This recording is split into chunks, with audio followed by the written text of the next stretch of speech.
الرحيم. السلام عليكم ورحمة الله وبركاته. أعزائي المشاهدين، بحييكم من المركز الدولي للبولينج بمدينة نصر في هذا اليوم اللي بنحتفل فيه بحفل افتتاح بطولة سيناء الدولية رقم 12 لرياضة البولينج، والتي تقام كل سنة من 12 سنة احتفالا بذكرى غالية على كل مصري وعلى كل عربي في وطننا العربي، وهي ذكرى تحرير سيناء. النهاردة اليوم الافتتاح، وهنفضل مع حضراتكم لغاية يوم الختام يوم 30 القادم بإذن الله. ونبدأ مع بعض دلوقتي أولى مراسم حفل الافتتاح باللواء صالح درويش مدير الاتحاد.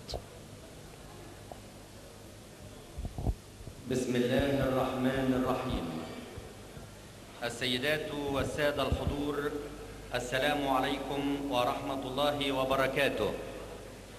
بمناسبة الاحتفالات بأعياد تحرير سيناء الغالية، وتحت رعاية السيد المهندس حسن صقر رئيس المجلس القومي للرياضة، يسعد الاتحاد المصري للبولينج أن ينظم للعام 12 على التوالي بطولة سيناء الدولية المفتوحة 12 للبولينج لعام 2010، وذلك على ملاعب المركز الدولي للبولينج للقوات المسلحة خلال الفترة من 15 إلى 30 من إبريل الجاري.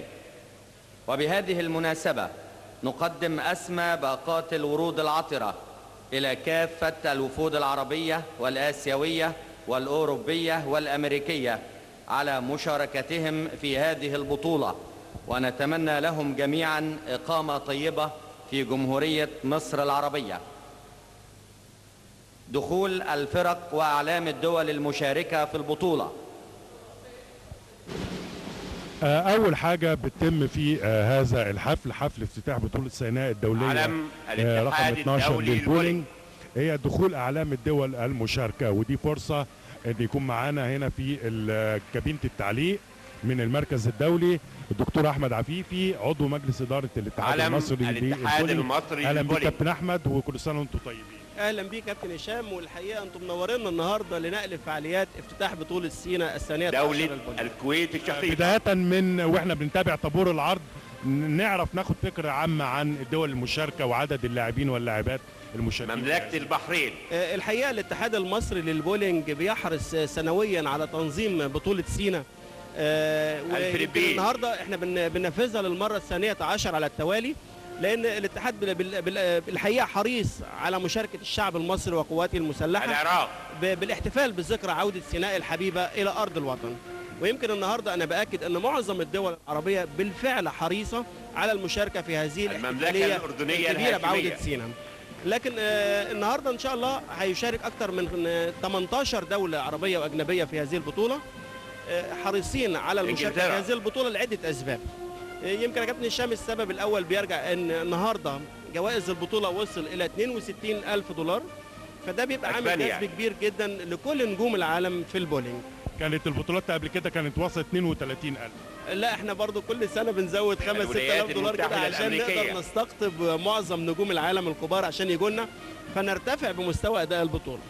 الحاجه الثانيه يا كابتن هشام بقى اللي فعلا هتساهم بقدر كبير جدا في جذب اكبر عدد من نجوم العالم، ان البطوله مدرجه على الاجنده الدوليه للاتحاد الدولي، ومدرجه على الاجنده بتاع الاتحاد الاسيوي. فالنهارده في البطوله دي هناخد افضل، يعتبر تبع الزون بتاع سنغافوره. الحقيقه احنا في الزون الاسيوي لحد دلوقتي، لان مفيش اتحاد افريقي، يمكن حضرتك عارف كده، ان عشان يبقى في اتحاد افريقي لابد ان يكون هناك 7 اتحادات اهليه سوريا بيشاركوا على المستوى الدولي. فلحد دلوقتي يمكن مفيش غير مصر واثيوبيا وجنوب افريقيا هم اللي فيهم اتحادات المغرب دوليه، ولكن في المغرب وليبيا دوله فلسطين في لجان بتدير اللعبه، لكن لسه لم يشهر اتحاد، عشان كده ما وصلناش للرقم 7. يمكن في جهود كبيرة جدا من لواء أحمد نصر عشان نوصل للرقم 7 ونشر الاتحاد الافريقي في مصر زي ما كان الاتحاد العربي.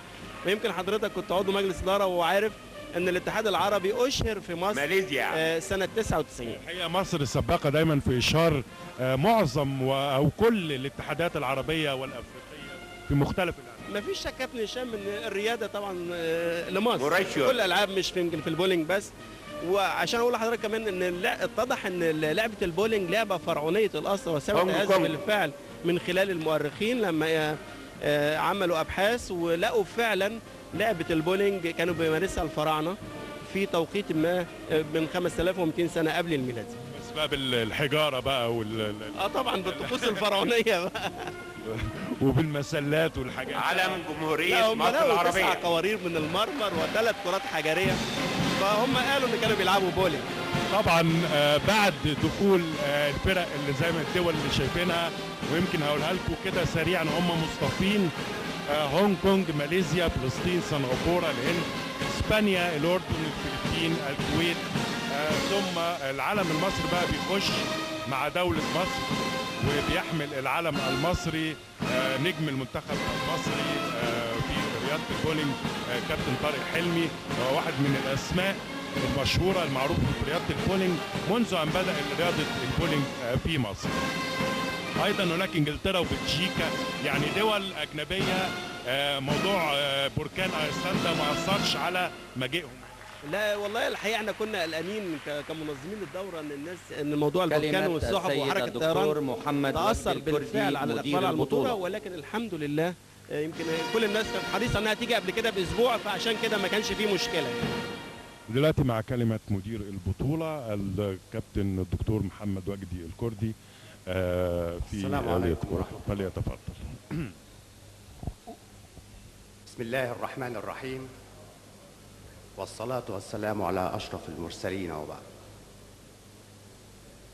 تحيتنا هي السلام كما ترون، وعلى أرض السلام نرحب بكل من ترك دياره وأتى إلى وطنه الثاني مصر، فأهلا بكم وسهلا.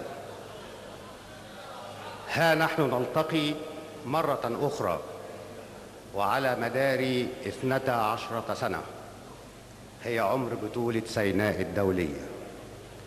نلتقي لنحتفل بكم ومعكم بذكرى عزيزة علينا هي تحرير سيناء العربية من خلال إقامة بطولة سيناء الدولية 12. فتحية من الأعماق لكل من جاء للمشاركة في هذه البطولة من اللاعبين واللاعبات وأعضاء مجالس إدارات الاتحادات العربية والآسيوية والدولية.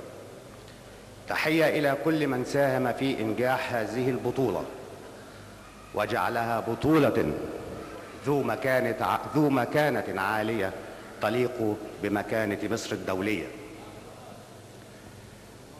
تحية إلى كل المؤسسات الرسمية والمدنية الذين قدموا الدعم المادي والمعنوي لهذه البطولة، والشكر كل الشكر إلى قواتنا المسلحة التي كانت وما زالت دعما قويا لرياضة البولينج في مصر.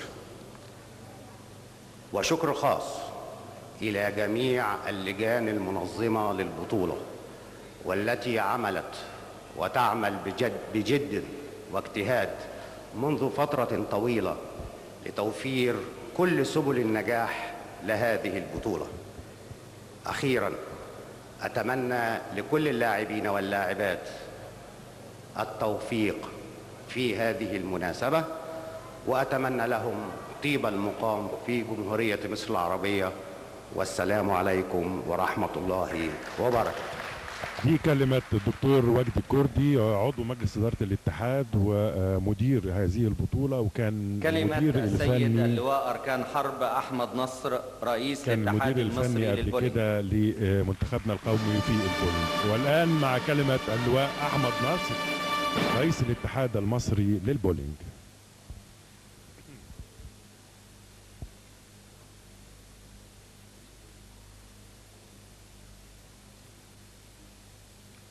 بسم الله الرحمن الرحيم. السيد اللواء أركان حرب نبيل المهندس، نائبا عن السيد المشير حسين طنطاوي القائد العام للقوات المسلحة وزير الدفاع والإنتاج الحربي، السيد الأستاذ طارق راشد وكيل الوزارة رئيس الإدارة المركزية للأداء الرياضي بالمجلس القومي للرياضة، نائبا عن السيد المهندس حسن صقر رئيس المجلس القومي للرياضة، السادة رؤساء الاتحادات العربية للبولينج، السيدات والسادة الحضور الكريم، أبناء اللاعبين واللاعبات المصريين والعرب والأجانب، إنه لشرف عظيم لأسرة الاتحاد المصري للبولينج أن تجتمع اليوم هذه النخبة العظيمة من لاعبي ولاعبات البولينج الدوليين من جمهورية مصر العربية والدول العربية الشقيقة والدول الأجنبية الصديقة لمشاركة شعب مصر والقوات المسلحة الاحتفال بالذكرى 28 لتحرير سيناء الغالية. هذه البقعة الغالية من أرض الوطن التي تحظى بمكانة متميزة في قلب كل مصري، مكانة سجلها التاريخ وسطرتها سواعد ودماء المصريين على مر العصور، والتي أصبحت اليوم رمزاً للسلام وشاهداً على ما تحقق في مختلف أرجاء الوطن من إنجازات في شتى مجالات البنية الأساسية وقطاعات الإنتاج والخدمات. إنه لشرف عظيم أن نشارك شعب مصر وقواته المسلحة الاحتفال بهذه الذكرى الغالية بتنظيم وإدارة بطولة سيناء الدولية المفتوحة 12 للبولينج بالمركز الدولي للبولينج للقوات المسلحة خلال الفترة من 15 إلى 30/4/2010 تحت رعاية السيد المهندس حسن صقر رئيس المجلس القومي للرياضة. وأنتهز هذه الفرصة بأن أتقدم باسمكم جميعا إلى شعب مصر وقواته المسلحة بخالص التهاني بهذه المناسبة العزيزة، داعين الله دوام العزة والرخاء لشعب مصر العظيم والمزيد من الانتصارات والمجد لقواتنا المسلحة الباسلة تحت قيادة زعيم مصر وابنها البار السيد الرئيس محمد حسني مبارك رئيس الجمهورية القائد الأعلى للقوات المسلحة. تحية إجلال وإقبار للسيد المشير حسين طنطاوي القائد العام للقوات المسلحة وزير الدفاع والإنتاج الحربي على دعمه المستمر للاتحاد المصري للبولينج ورعايته الكاملة للمنتخبات القومية وتصديق سيادته على إقامة هذه البطولة بالمركز الدولي للبولينج للقوات المسلحة تنفيذا لسياسة القوات المسلحة في رعاية الرياضة والرياضيين والمساهمة في تنمية المجتمع المصري. كل الشكر والتقدير للمجلس القومي للرياضة برئاسة السيد المهندس حسن صقر راعي البطولة لرعايته الكريمة للبطولة ودعمه المستمر للاتحاد المصري للبولينج للنهوض بهذه اللعبة والعمل على نشرها على مستوى الجمهورية والوصول للعالمية بإذن الله. تحية تقدير وعرفان للسادة رعاة بطولة سيناء الدولية 12 للبولينج على دعمهم الشامل ماديا ومعنويا للاتحاد المصري للبولينج وتوفير كافة أسباب النجاح للبطولة. ولا يفوتني هنا أن أتقدم بالشكر إلى وزارة الإنتاج الحربي برئاسة السيد الوزير الدكتور سيد مشعل لدعمه المادي للبطولة. كل الشكر والتقدير إلى الأكاديمية العربية للعلوم والتكنولوجيا والنقل البحري برئاسة السيد الدكتور محمد فرغلي رئيس الأكاديمية باعتبار الأكاديمية الراعي الرئيسي لبطولة سيناء الدولية المفتوحة 12 للبولينج للمرة الثانية على التوالي، والتي ساهمت بقدر كبير في توفير أسباب النجاح لهذه البطولة ودعم البطولة ماديا. كل الشكر والتقدير للسادة رؤساء مجالس إدارات شركة النصر للكيماويات الوسيطة والشركة العربية للأسمنت وشركة برازر لمشاركتهم في دعم هذه البطولة. تحية شكر وتقدير لأبناء اللاعبين واللاعبات المصريين والعرب والأجانب المشاركين في هذه المناسبة العظيمة توطيدا لأواصر الصداقة والمحبة، وأتمنى لهم جميعا التنافس الشريف في إطار الروح الرياضية العالية للارتقاء برياضة البولينج على مستوى العالم. السيد المهندس حسن صقر رئيس المجلس القومي للرياضة وراعي بطولة سيناء الدولية المفتوحة 12 للبولينج، السادة الحضور الكريم، باسمكم جميعا أتقدم بتحية ملؤها الحب والعرفان إلى أبطال مصر وشهدائها الذين عاهدوا الله على نصر مصر أو الشهادة زودا عن العرض وتحريرا للأرض. تحية إلى الوطن الذي تحطمت على أرضه حملات المعتدين بدءا من الهكسوس وحتى انتصار أكتوبر العظيم. تحية إلى سيناء التي كانت ميدانا للحرب فأصبحت منارة للسلام. تحية إجلال وإكبار إلى شعب مصر العظيم وقواته المسلحة الباسلة مع أطيب الدعوات بالمزيد من الإزدهار والتنمية والرخاء لمصر العظيمة تحت زعامة السيد الرئيس محمد حسني مبارك.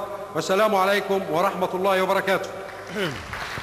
كلمة اللواء أحمد نصر رئيس الاتحاد المصري للبولينج واللي رحب فيها بضيوف مصر. كلمة سمو الشيخ طلال محمد الصباح رئيس الاتحاد الآسيوي للبولينج يلقيها نيابة عن السيد فاروق أبو العلا هريدي عضو المكتب التنفيذي للاتحاد الآسيوي ومستشار الاتحاد المصري للبولينج، مستشار الاتحاد المصري للبولينج وعضو المكتب التنفيذي بالاتحاد الآسيوي، وكان نائب رئيس الاتحاد في الجولة أو الدورة السابقة. بسم الله الرحمن الرحيم.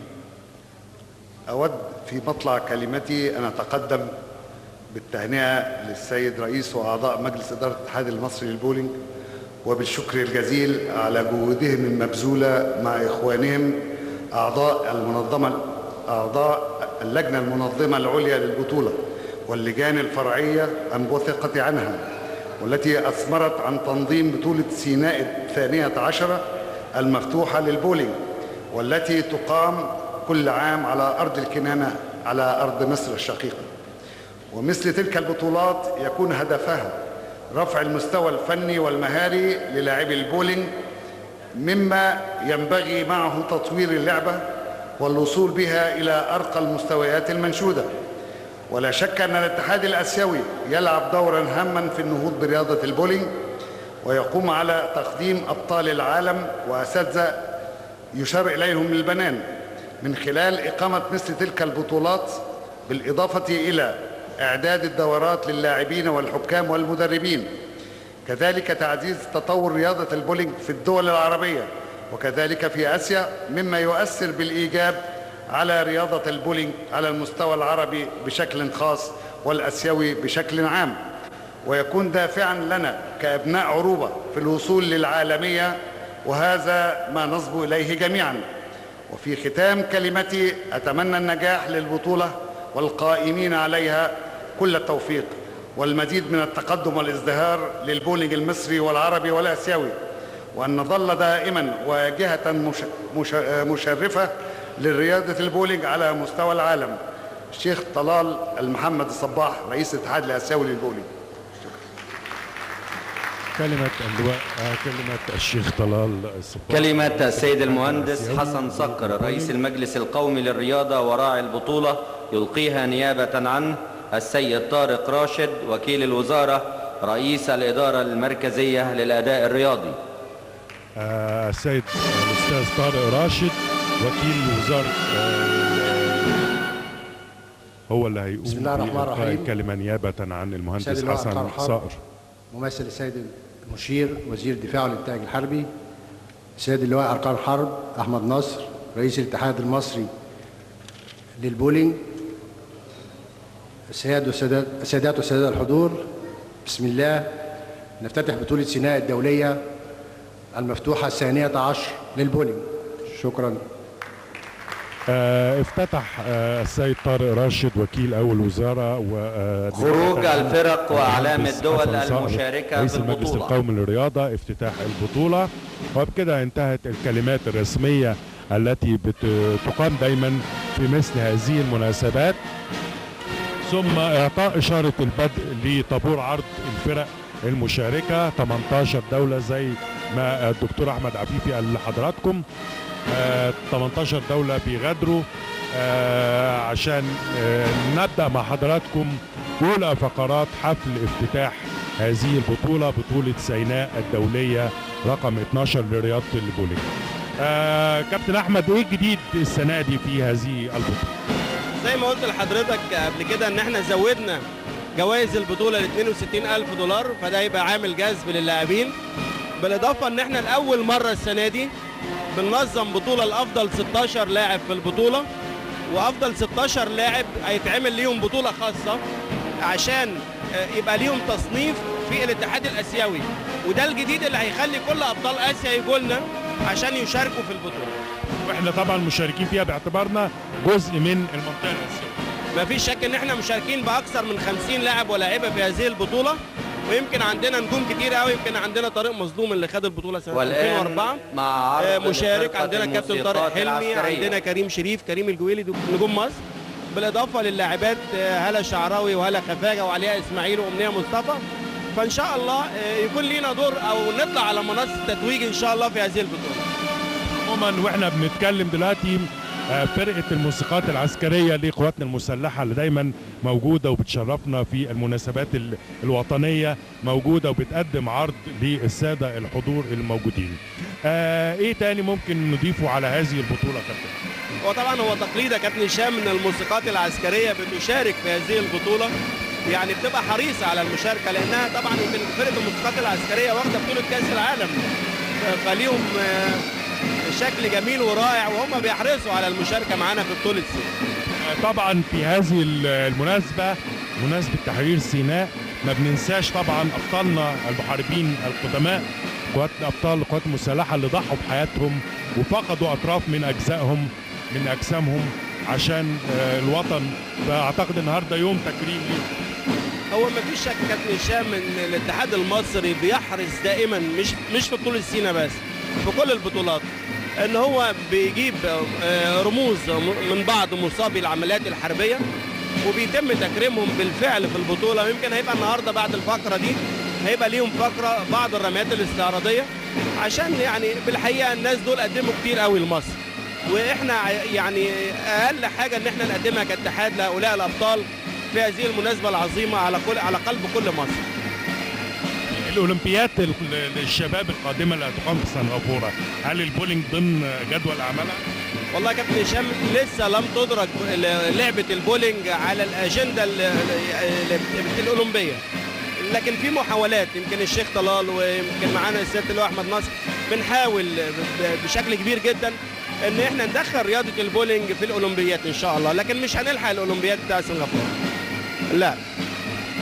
برضو من الحاجات الطيبة والجميلة اللي أنا شايفها النهاردة إن الاتحاد المصري للبولينج برئاسة اللواء أركان حرب أحمد نصر داعي كل أعضاء مجلس إدارة الاتحاد المصري للبولينج في الدورة السابقة. يعني أنا شايف اللواء حنك الرياض والأستاذ فاروق هريدي وعبد اللطيف خاطر ومجموعة من وجدي كردي وأنا كمان كابتن هشام رشاد طبعا.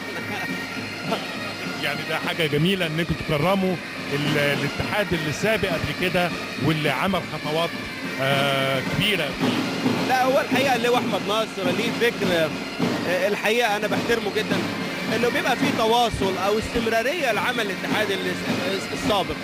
مش هنبدأ من دلوقتي نقول احنا بنعمل، لا هو الحقيقة كان فيه شغل معمول كويس، واللواء احمد ناصر والمجموعة اللي معاه بتكمل عشان نوصل ونرتقي بلعبة البولينج ونصل بيها الى العالمية ان شاء الله.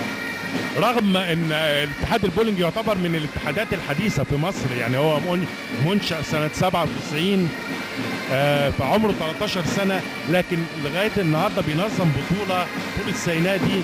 يعني يمكن كتير من الاتحادات الرياضية التانية ما نظمتش، احنا بننظمها هنا في الاتحاد المصري لمدة 12 سنة. ده دليل قوي على اهتمام الاتحاد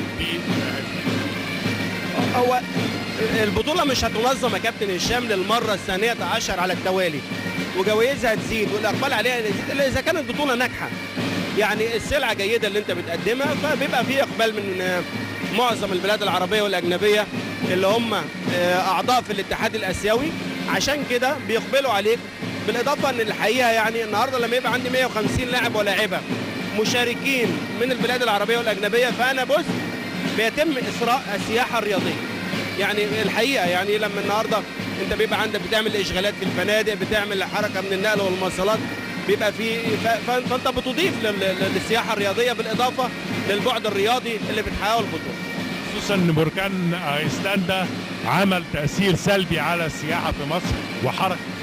لكن احب اقول لك يا كابتن هشام كمان حاجة، ان البطولة السنة دي بتقام بسواعد مصرية خالصة، سواء في النواحي الفنية أو النواحي التحكيمية أو النواحي الإدارية، لأن حضرتك قبل كده في بعض البطولات السابقة كنا بنستعين ببعض الخبراء سواء في الميكنة أو لكن النهاردة وصلنا إن إحنا بندير هذه البطولة بسواعد مصرية خالصة. والاتحاد الحقيقة بينظم بطولات للحكام، وبنعمل كوادر تحكيمية جديدة، بننظم دورات للمدربين، وبنعمل قاعدة من المدربين. في جهود من خلال مجلس الإدارة برئاسة اللواء أحمد نصر مع معظم عمداء كليات التربية البدنية والرياضة في مصر، عشان لو اللعبة دي دخلت ضمن قسم الترويح الرياضي أو الألعاب الفردية المختلفة في هذه الكليات، فهتبقى في قاعدة.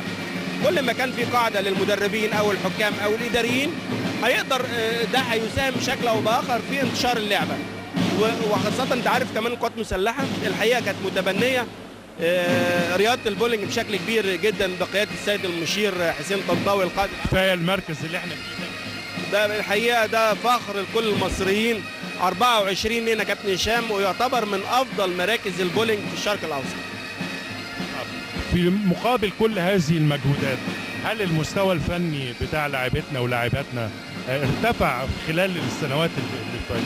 وكابتن هشام انا عايز اقول لحضرتك حاجه، البلاد العربيه كانت سابقانا بخطوه، يعني يمكن لا يعني هم كانوا اشهروا اتحاداتهم في الستينات من القرن اللي فات. احنا اشهرنا سنه 97 ولكن رغم قصر فتره الاتحاد وعمره الزمني الا ان احنا خدنا ذهبيه الناشئين من سنتين، خدنا البرونزيه البطوله العربيه في البحرين، كنت مع اللواء احمد ناصر في البعثه، خدنا البرونزيه، وعندنا بنستضيف البطوله العربيه ان شاء الله في الفتره اللي جايه. والان مع رميات يعني بعد شهرين ثلاثه هننظم البطوله العربيه فالحمد لله بقى لينا دور على الخريطه العربيه، وان شاء الله بنسعد بشكل جيد ان يبقى لينا دور على الخريطه بقى الدوليه بشكل.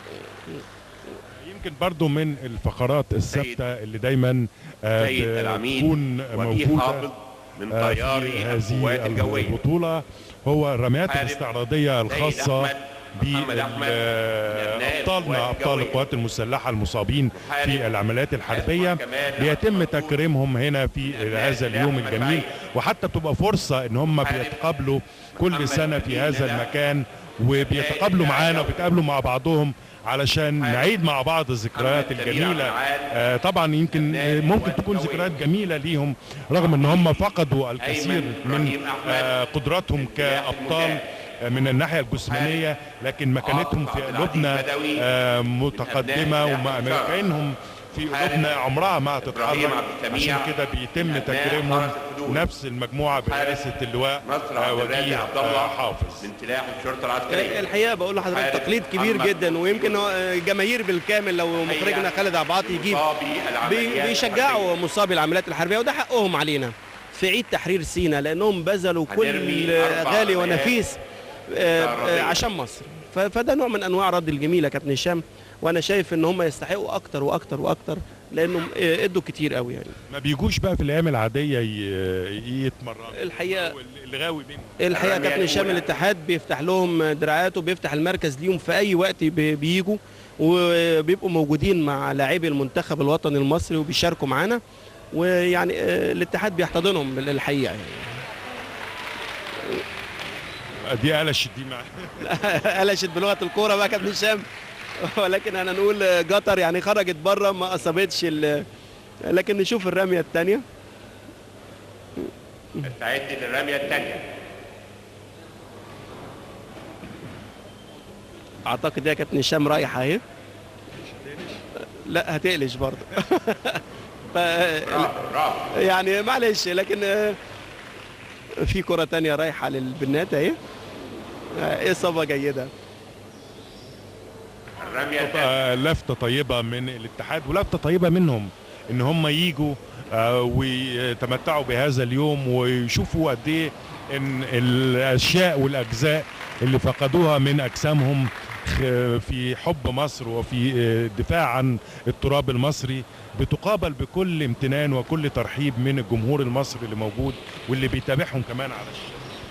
يعني انا شايف يمكن حضرتك تقليد رائع لاتحاد البولينج، ونتمنى ودي دعوه بقى لكل الاتحادات يا كابتن هشام ان هم يكرموا الناس دي في كل افتتاح بطوله بينظموها عشان نديهم حقهم ونديهم الشق المعنوي، لان هم الحقيقه ادوا لمصر، فالمفروض احنا نديهم اكتر واكتر واكتر، لانه ما ضحوش بحاجه، ضحوا باجسادهم عشان احنا نعيش.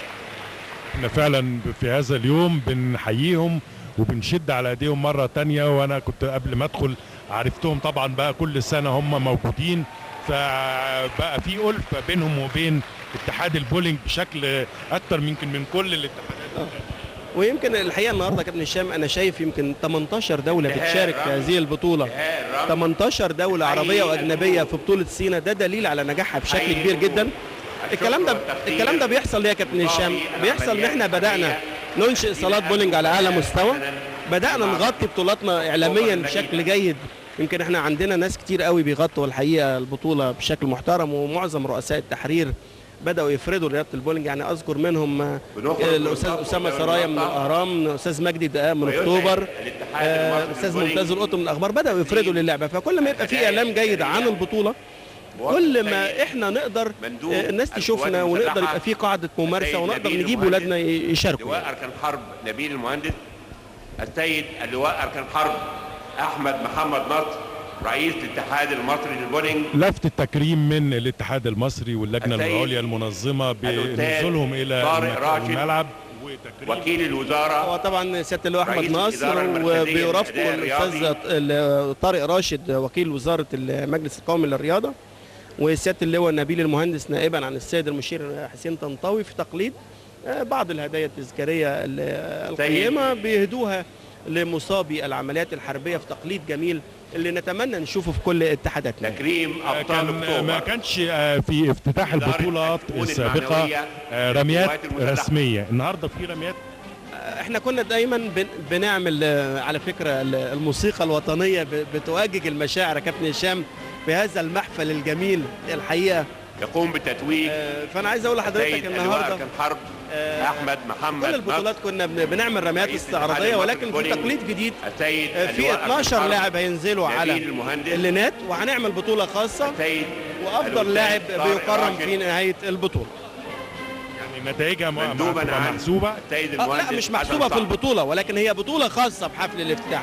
افضل 12 لاعب من مصر ومن البلاد المشاركه احنا انتقيناهم بحيث انه يبقى ليهم بطوله خاصه، وناخد افضل واحد بيقرم في نهايه الحفل. يعني ما فيش في هذا الحفل عرض استعراضي او فنون شعبيه؟ والله احنا كنا حريصين، كنا بنجيب فرقه بدويه من سينا، ولكن الدكتوره ماجده عز كانت معانا، والدكتوره ماجده عز بالفعل كانت بتيجي، ولكن احنا قلنا النهارده برضو ان عشان نعرف الناس بلعبتنا اكتر فندي مساحه للجيم اللي هيتلعب، هياخد حوالي ثلث ساعه كده عشان نعرف الناس بلعبه البولينج، ويبقى فيه اقبال من الساده المشاهدين. وانت يمكن حضرتك شايف الصاله ممتلئه عن اخرها بالجماهير، ده دليل على نجاح البطوله واقبال الناس على المشاركه والمشاهده هذه البطوله. مين اللي بيقود الاتحاد المصري او فريق مصر في هذه البطوله من الناحيه الفنيه؟ فنيا هو احنا كان عندنا الدكتور الكردي هو المسؤول، كان مدرب وطني، ولكن مع تولي الاتحاد المسؤوليه الحقيقه قلنا ان نحاول نستعين باحد الخبرات الاجنبيه، فجبنا مدير فني انجليزي الجنسيه اسمه ماريو جوزيف، وهو الحقيقه كان ليه طبقا اتعرض علينا 5-6 مدربين وقدموا السي في بتاع الخاص كل مدرب، وانتقينا يمكن ماريو جوزيف من وسط 5-6 مدربين، وقدرنا نحقق معاه بعض البطولات. يمكن البرونزيه بتاعه البطوله العربيه في البحرين كان هو المدير الفني، ولكن احنا بنتمنى انه يستمر معانا، ولكن اعتقد ان هو هينتهي عقده بنهايه هذه البطوله. والاتحاد بيدرس ان احنا نستعين بخبره اجنبيه جديده عشان تضيف، لان احنا عندنا بطوله عربيه بعد شهرين، او هيشرف على المنتخبات الوطنيه الدكتور وجدي الكردي كاشراف لحد ما نستعين بمدير فني اجنبي. هو مش من ضمن مهام المديرين الفنيين الاجانب اللي بيجوا ان هم يعملوا كوادر جديده والان يتم تنفيذ بطوله احسن شوط زوجي للرجال والشباب للبولينج. مظلوم وحطينا معاه مصطفى الاتحاد المصري للبولينج كاسيستنت، يعني مساعدين ليه الزوجي عشان يبقوا جنبه يقدروا يكتسبوا خبرات تدريبيه بحيث يكون لهم دور ان شاء الله في الفتره اللي جايه مع منتخبات الناشئين وبالاعمار السنيه المختلفه.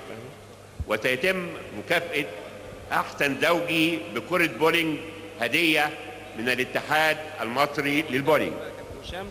يمكن النهارده بقى هينزل على الخط رقم 5 و6 من بعض البلاد المشاركه بالاضافه للاعبين المصريين، وهنحدد في النهايه اللاعب البطل وهيتم تكريمه بحيث ان احنا نقدر نعلق على بيلعب منتخب الشباب المصري نعرف محمد مرداش بشكل او باخر بلعبه البولينج عشان تبقى اداه جذب لاولادنا ان هم لاعب منتخب العراق احمد سليمان على خط رقم 7 و8 مع هو هيبقى في تيسير نظمي من فلسطين محمد ممدوح من مصر. اللين محمد مرداش على اللين 5 و6 على اللين 7 و8 هيبقى احمد سلمان من العراق اللاعب محمد ممدوح من مصر فهد الرغيب من الكويت. اللين اللي جنبه 9 و10 هيبقى فهد الراغب من الكويت مع اللاعب الناشئ اسلام عيد من مصر. من مصر.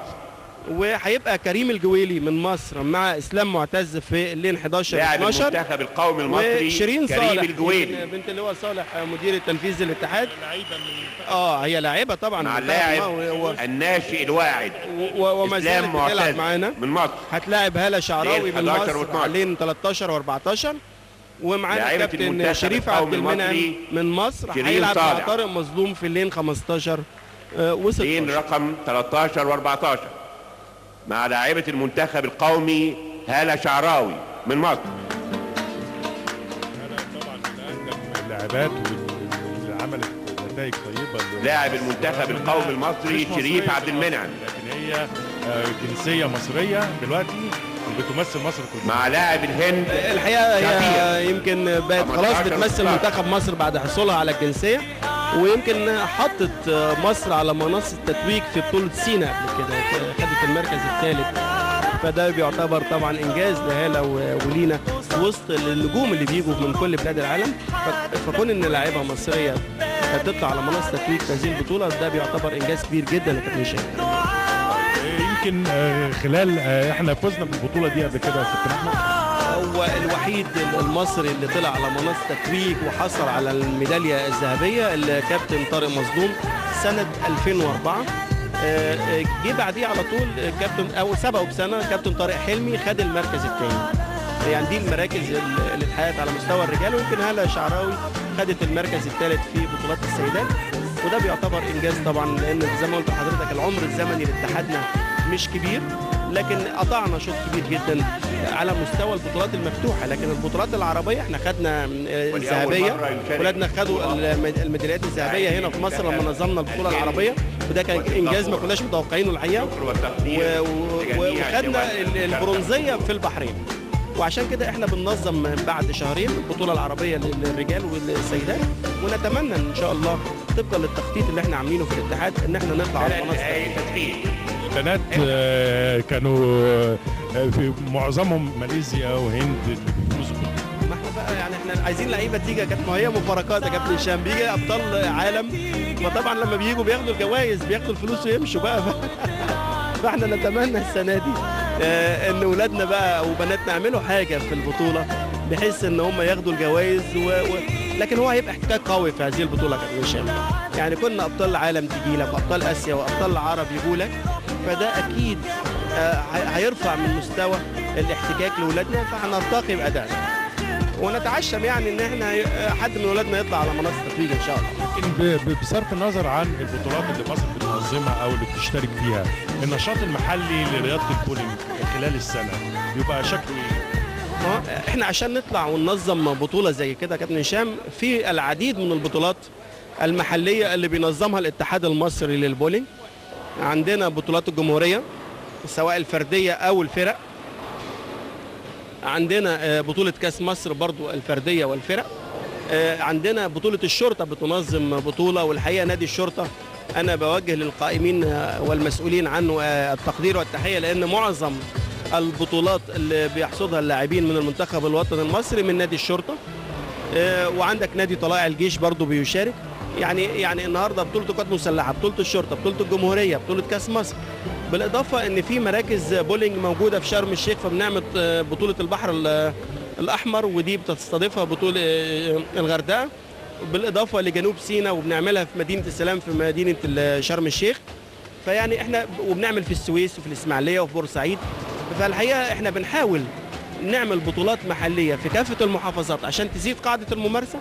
فكل ما زادت قاعدة الممارسة كابتن هشام هننتقي أفضل لاعبين اللي هيمثلونا في منتخب مصر، فنوصل إلى الرياضة القمية والرياضة التنافسية. فعلا قاعدة الممارسة زادت خلال سنتين ثلاثة. احنا كنا بادئين ب 10-15 لاعب اللي هم كابتن هشام اللي هم كانوا بيلعبوا فور فاني، يعني سبورتس فور اول، رياضة للجميع. لكن النهارده انت بقى عندك مدرسة، بقى عندك قطاع ناشئين كويس، بقى عندك فرق كبيرة جدا، عندنا نجوم كبيرة جدا، بقى عندنا منتخب، عندنا 60-70 واحد موجودين في منتخب مصر. ولكن الاتجاه في مجلس الإدارة الفترة اللي جاية دي ان هو يقصر المنتخب على 10-15 لاعب، ودول يتولى مسؤوليتهم المدير الفني الاجنبي والاسيستنت بتوعه او المساعدين بتوعه يتولوا تدريب باقي اللاعبين اللي يتميز منهم يطلع يبقى مع المدير الفني الاجنبي، لان زي ما حضرتك عارف ان دي لعبه فرديه فالتركيز فيها مهم جدا. لكن احنا النهارده لما يبقى مدير فني مسؤول عن 50 60 لاعب مش هيقدر يركز بشكل او باخر او بشكل جيد مع كل دول. فده الفكر الجديد ان شاء الله مع الخبير الفني اللي هيقع عليه الاختيار، هيبقى التركيز على ال 10 15 لاعب اللي هم التوب، والمدربين المصريين هيتولوا المجموعه الثانيه، واللي يتميز يطلع مع المدير الفني الاجنبي. فعلا بدا الشباب والناشئين يحطوا رجليهم في المنتخب القومي، والاسماء الكبيره بقى زي طارق حلمي وطارق مظلوم والجويني والناس دي تبدا تبقى تاخد مناصب فنيه اشرافيه. لا، واحنا نتمنى ان هم يستمروا، لان هو الحقيقه دول هم اللي خدوا اللعبه من البدايه وطلعوا بيها.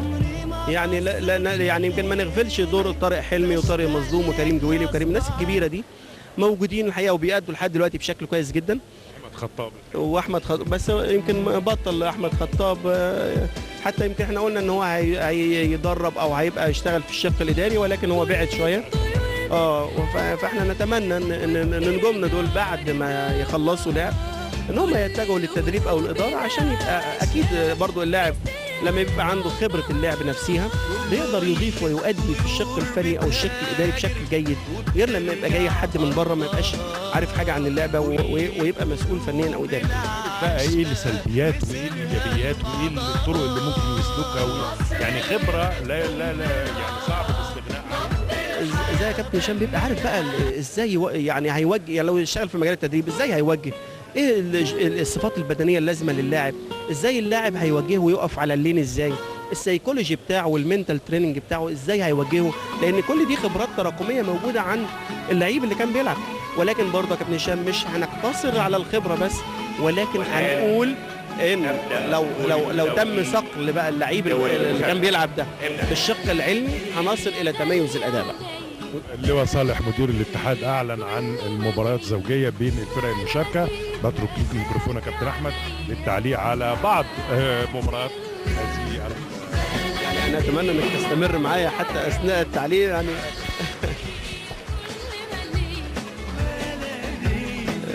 طبعا اتمنى من مخرجنا الكبير خالد عبد العاطي ان هو يجيب لي اللاعب على اللين ويمشي مع الكوره ويجيب اصابه الهدف، ثم نجيب رياكشن الجمهور على الشاشه. يعني ناخد وش اللعيب، اصابه جيده و9 بن فقط، يبقى هنشوف الرميه المكمله التاليه. كابتن خالد عبد العاطي هنركز على اللين رقم 5 ورقم 6 اللي عليه تيسير نظمي من فلسطين ومحمد مرداش من مصر اللي هو اول لين، وهنمشي معاهم وهنشوف عشان نوصف الاداء المهاري والاداء الحركي للاعب على اللين. ادي يمكن محمد مرداش على اللين. طبعا لو قربنا شويه عشان نقدر نميز اداؤه على اللين بشكل جيد.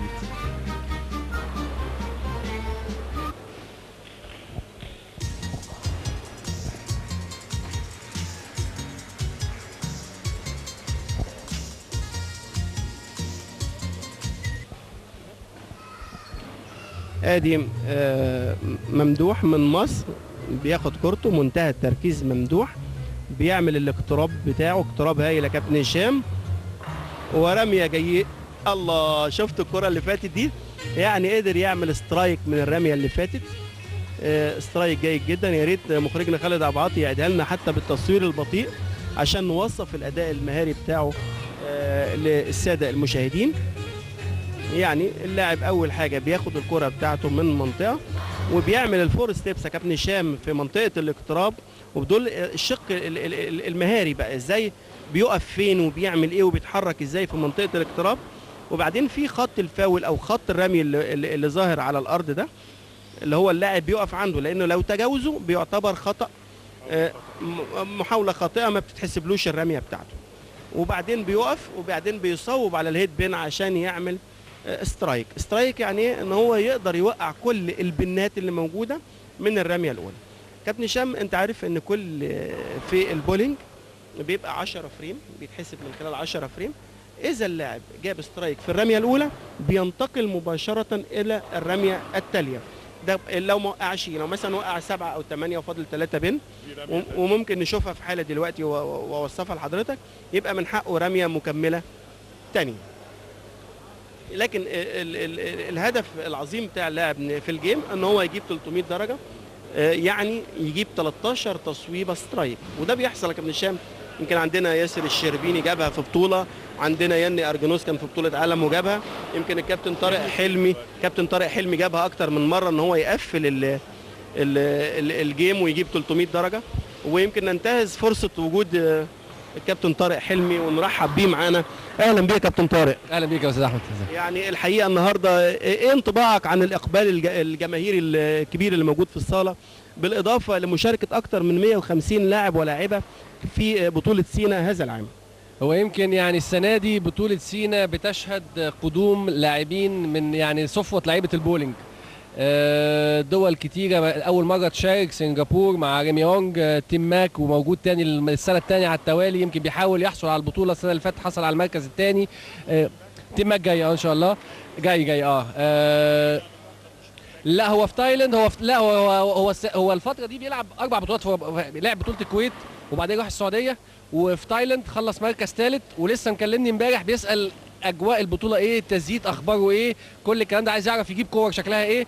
فجاي يوم 23 ان شاء الله، وهو في المنطقه، فيعني بيحصد البطولات اللي حوالينا. بس يا كابتن طارق ما تغششوش، عشان احنا عايزينك انت اللي تطلع على منصه تتويج بقى. لا هو ان شاء الله يعني مش بغششه، بس انا بقول له يعني طبعا بقولها له بطريقه دبلوماسيه، مش بالطريقه يلعب فين وازاي وايه، بس لازم اقولها له. ما ينفعش، اصل دي اصلا بطوله دوليه، المفروض على السايت بيتشاف طريقه التزييت، وعلى اساسها اللعيب بيعرف. بس يمكن طريقه التزييت ما نزلتش على السايت، فناس كتير ما بتعرفش.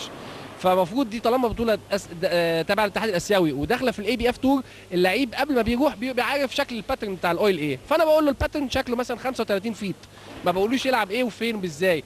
فهو بيسالني عملت ايه امبارح، قلت له متصدر حصل على المركز الثاني. طب عملت سكور ايه؟ قلت له عملت 236 افريج. الله، طب ازاي بايه؟ بيحاول يجس يعرف معلومات ازاي جبت السكور.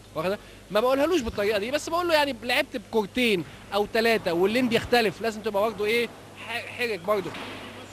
هو لعب لا هو لعب قبل كده وحصل على المركز الاول بكده وحصل على المركز الثاني، والسنه اللي فاتت لعب فاينل وضد يوسف فلاح بالبحرين ويوسف كسب.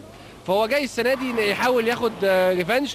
بس المشكله السنه دي يمكن في لعيبه جامده جدا، يعني في من انجلترا بول مور ده لاعب اشول وحاصل على الترتيب الاوروبي لسنتين قبل كده.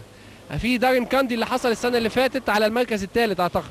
في دومينيك باريت ده لعيب يعني واحد من اقوى لاعبي العالم. السنه دي هنشوف كوكب. قطر جايه، الامارات جايه، الكويت جايين وصلوا المنتخب بتاعهم. خالد دوبيان موجود، محمد الرجيبه، محمد كامل، جاسم درويش. الامارات جايه بشاكر شاكر علي، ويمكن نايف عقاب اللي هم حاصلين على المراكز الاولى في الترتيب الاسيوي. بس يا كابتن طارق احنا مش عايزين نقلب بقى الساده المشاهدين، احنا برضو عندنا طارق حلمي وعندنا طارق مظلوم وعندنا يعني كريم شريف وكريم جويلي، ولسه كنا بنتكلم انا والكابتن هشام دلوقتي بنقول ان طارق حلمي يمكن خد المركز الثاني قبل كده في بطوله سينا، رغم وجود مين؟ كان احمد شاهين وغيره. كان في وقتها دينو كاستيلو اللي هو محترف في امريكا، وكسبته في المركز الثالث والرابع، وبعدين تغلبت على زيدي اميران كان حاصل لسه على الميداليه الذهبيه في بطوله العالم. فكانت بطوله قويه برضه. بس انا بقول السنه دي مختلفا ليه؟ على اساس الاي بي اف تور اللي هو الترتيب الاسيوي داخلين في رانك. فدي بطوله بتتم بعد بطوله سينا لمدار يوم واحد. اول 16 لاعب بيلعبوا مباراه واحده نوك اوت، كل واحد بيلعب يعني حسب الترتيب بتاعهم. الاول بيلعب ال 16، الثاني بيلعب ال 15، الثالث بيلعب وهكذا. وبيلعبوا زي التنس، بيبقى 3 راوند على طول، وبيحصل على اللي حاصل الاول بياخد نقاط الى جانب الترتيب الاسيوي بتاع بطوله سينا. فدي بتشجع الناس او بتشجع الدول انها تبعت لعيبه. يعني هونج كونج بعت اول 4 لعيبه بتوعهم، سايروس تشونج على ووسيو هونج اللي هو نمره 1 في اسيا اللي كسبته برضه في بطوله سينا، حصل هو على المركز الخامس. فيعني في كوكبه من اللاعبين الى جانب طبعا اللعيبه المصريين اللي هم متواجدين على الساحه حاليا. يعني نقول يا كابتن طارق التصنيف الاسيوي او الطور الاسيوي اللي احنا عاملينه ده هيساهم بشكل او باخر باقبال هؤلاء النجوم.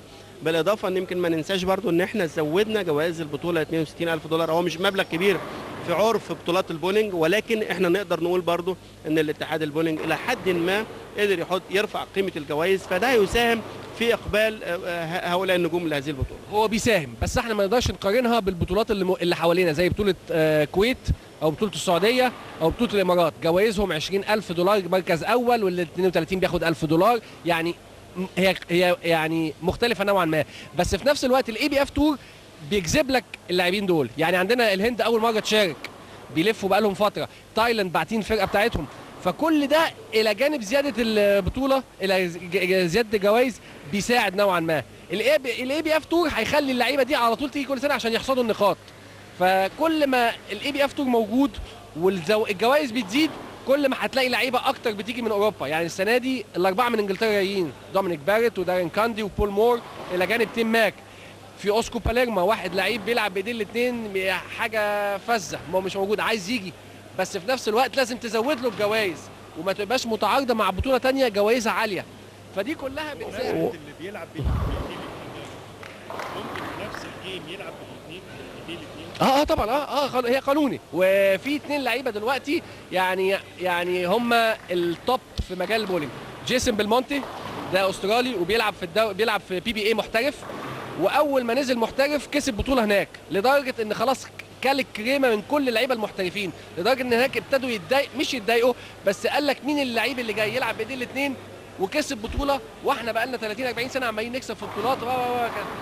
ويمكن يا كابتن هشام كمان عايز اقول لك ان كون ان احنا ننظم التصنيف الاسيوي او الطور الاسيوي اللي احنا هيتم ده ما جاش من فراغ برضه يا كابتن هشام، ده مجهود الاتحاد برئاسه اللواء احمد نصر بالتنسيق بقى مع الشيخ طلال الصباح رئيس الاتحاد الاسيوي، لان انت مش هتقدر تستضيف البطوله دي كده. يعني لو ما كنتش انت حضرتك مكتسب ثقه الاتحاد الاسيوي انك انت تطلب تنظيم مثل هذه البطوله، ما كانش هيديك ان انت حضرتك تنظم هذه البطوله. فده بشكل كبير جدا التنسيق اللي تم بين الاتحاد المصري مع الاتحاد الاسيوي. يمكن برضه فاروق هريدي عضو المكتب التنفيذي للاتحاد الاسيوي ليه دور في هذا الموضوع، ان عشان كده ابطال العالم زي ما الكابتن طارق حلمي قال ان هم هيبقوا حريصين ان هم يبقوا موجودين معانا في هذه البطوله. كابتن طارق بما انك لسه موجود كلاعب في المنتخب القومي واتمرنت تحت ايدين مصريين واتمرنت تحت ايدين جانب محترفين، سيبك بقى من الكابتن احمد وعضو مجلس الاداره، عايز رايك انت بصراحه كلاعب، ايهما اكثر افاده ليك، المصري ولا الاجنبي؟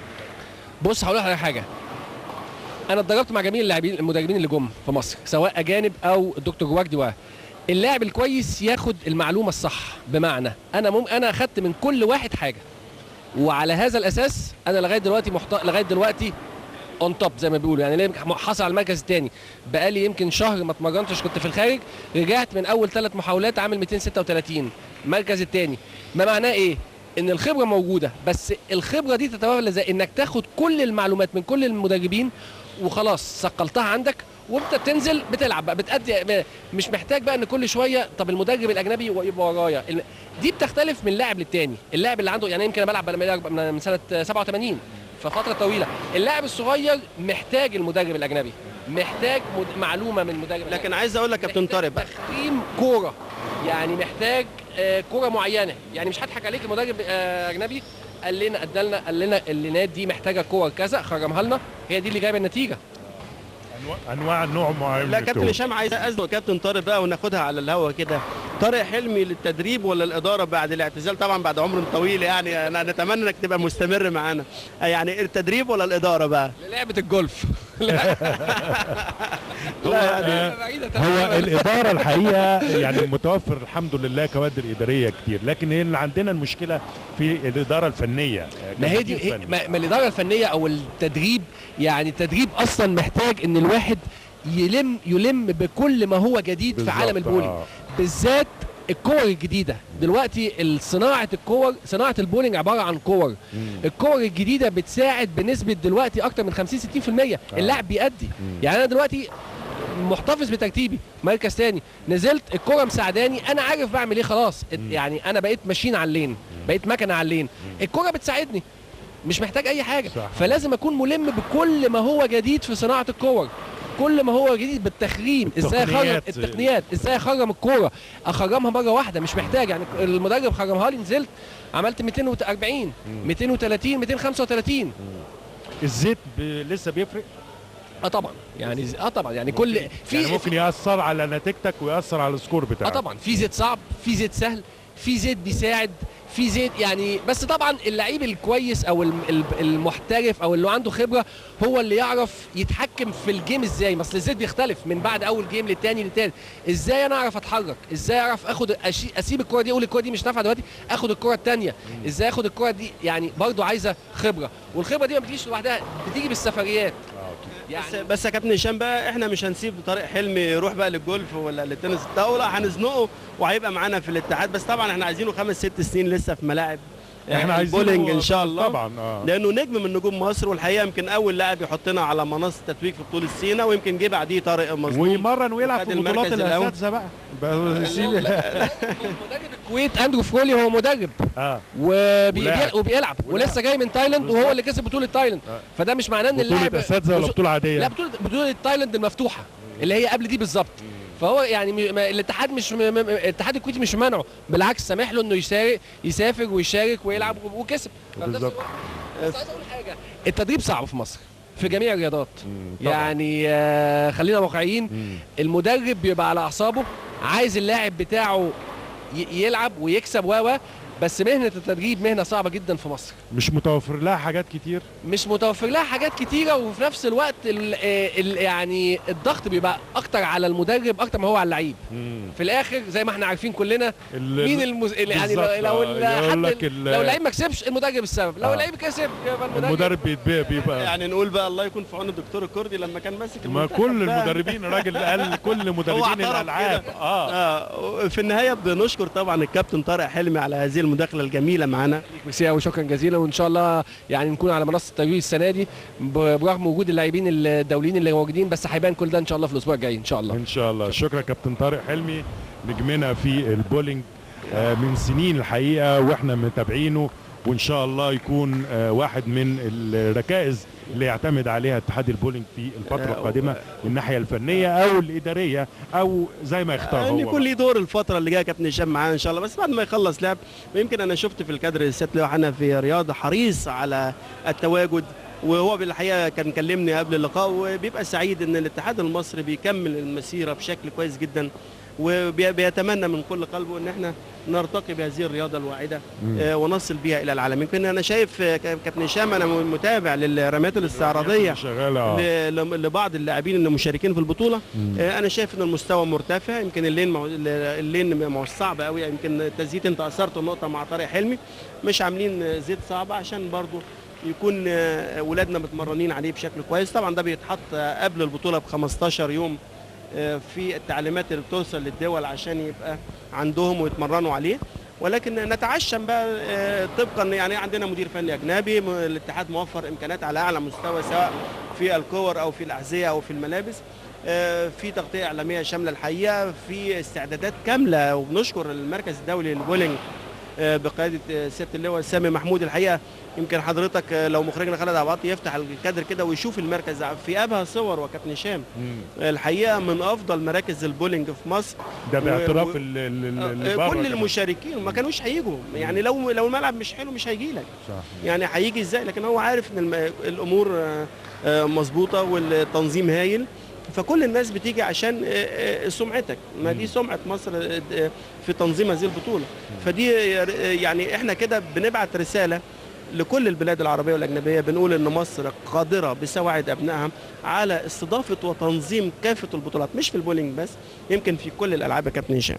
احنا لسه كنا منظمين 2007 بطوله دوره الالعاب العربيه، وكانت البولينج مشتركه في وخدنا ميداليات فيها، وده كان اول مره، وده انجاز الحقيقه يحسب للاتحاد السابق ان ادراجوا البولينج لاول مره في البطوله العربيه بالظبط، وبقى تقليد. يعني النهارده بقى في بطولات عربيه، اي بطوله عربيه دلوقتي قادمه هيبقى فيها الحقيقه يعني. ونتمنى بقول لحضرتك والتركيز والامل ان شاء الله ان هم يدرجوا البولينج في الالعاب الاولمبيه عشان تبقى ليها ثقه، ليها ثقه يا كابتن هشام. ونتمنى كمان ان احنا ننشر اتحاد افريقي بقياده عناصر مصريه، وليكن سياده اللواء احمد نصر رئيسا ليه.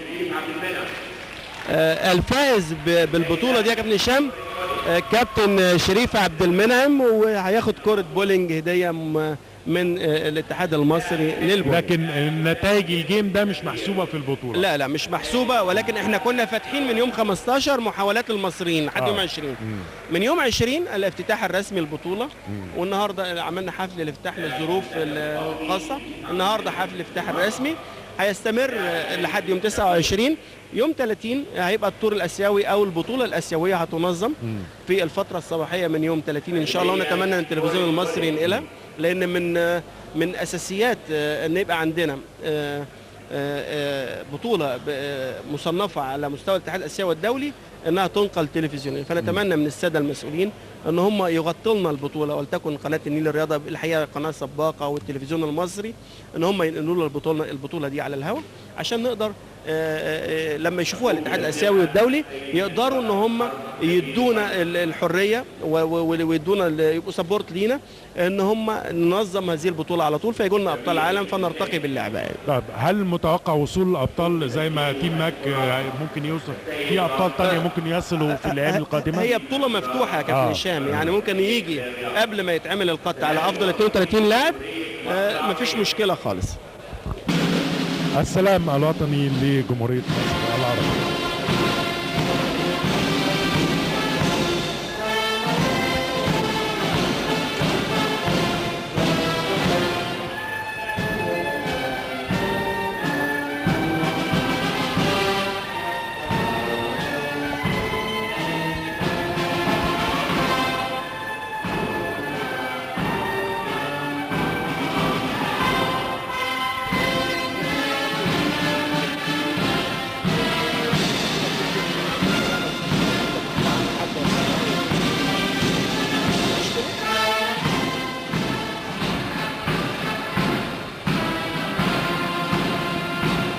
وبالسلام الوطني لجمهورية مصر العربية بنصل مع حضراتكم إلى ختام حفل افتتاح بطولة سيناء الدولية رقم 12 لرياضة البولينج. نقلها لكم من المركز الدولي هنا في مدينة نصر.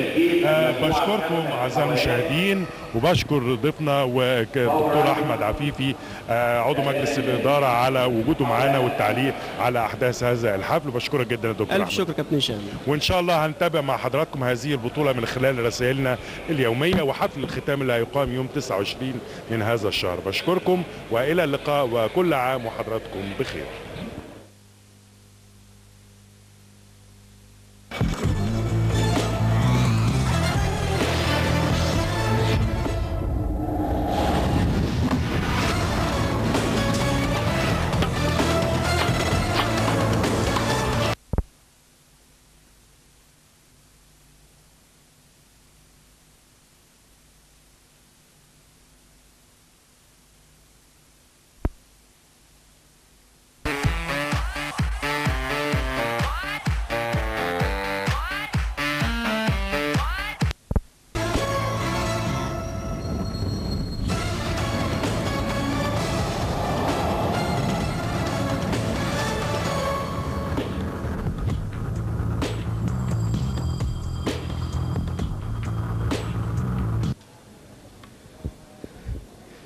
بسم الله الرحمن الرحيم.